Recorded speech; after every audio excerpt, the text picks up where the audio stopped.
The king is dead. Murdered. So? Arthur died with no legitimate son. What's that got to do with us? Not them.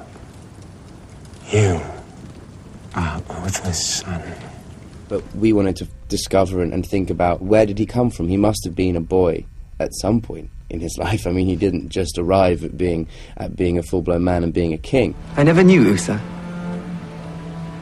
But if he inspired such loyalty, I am humbled. Our story, we find Arthur at sort of late teens. He's still very much a boy. He's torn from his home and thrown into this environment whereby he is now the ruling monarch of the land that he lives in. He's had a very sheltered life before this, and he finds it all terribly confusing.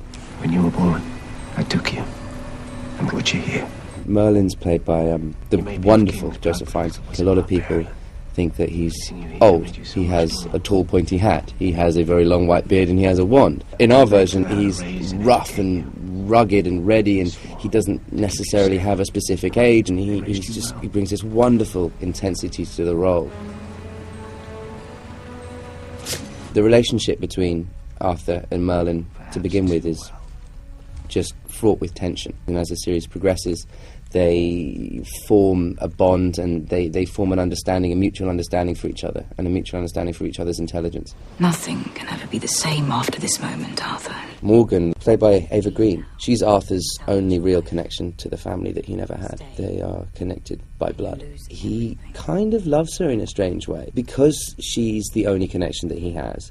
He wants that bond to be strong, and he wants them to be able to work together.